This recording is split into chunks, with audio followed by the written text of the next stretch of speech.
मौका है। अभी गांव देहात में अक्सर व बेशतर लोग इस मसले के हवाले से शुकूक व शुबहात में रहते हैं कि फ़ातिहे का कोई वक्त आया या फिर कोई त्यौहार है, ऐसा कोई मौका है जहां फ़ातिहे, दुरूद या फिर जो है जलसे जुलूस का मसला होता है।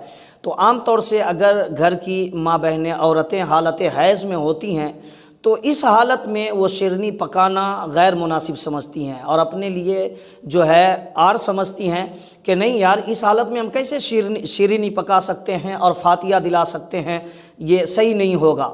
तो आप तवज्जो से सुने कि हालत हैज़ में या इस तरह की जो परेशानियां हैं होती हैं, तो इसमें चूँकि अब बदन तो नापाक रहता है, लेकिन खाना वगैरह बनाना या फ़ातिहे का कोई सामान खाना, शिरनी वगैरह बनाना, ये दुरुस्त है शरीयत की नज़र में। इसमें कोई कबाहत और दिक्कत नहीं पाई जाती है। अलबत्ता लोग सोच लेते हैं, अब चूँकि इल्म से खाली हैं, पढ़े लिखे लोग इस बात को वहाँ तक पहुँचा नहीं पा रहे हैं, तो अब उन्हें मालूमात ही नहीं है, इसलिए वो अब फातिहा ही कैंसिल कर देते हैं या तो फिर त्यौहार ही ढंग से नहीं मनाते हैं। आपके हाथ में तो ये नापाकी नहीं लगी है ना। आपके हाथ में अगर नापाकी लगी होती और उस हाथ से आप खाने पीने की चीज़ों को टच करते, छूते, तो फिर कोई बात पैदा होती।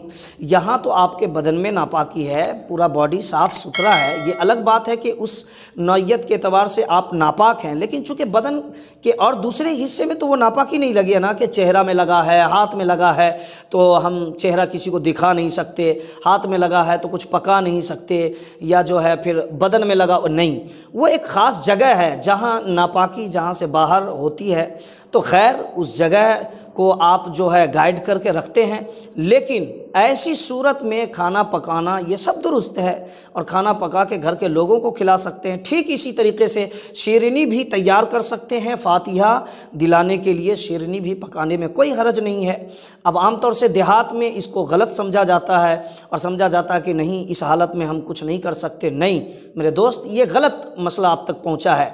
हालत हैज़ में चूँकि नापाकी अपनी जगह है, जब हदीस की किताबों का मुताला करेंगे तो आपको पता चलेगा कि आका करीम अलैहिस्सलातु व तस्लीम ने इरशाद फरमाया कि यार वो तुम्हारे हाथ में थोड़ी लगे हुए हैं कि तुम इतना ज़्यादा जो है कतराना महसूस शुरू कर देते हो।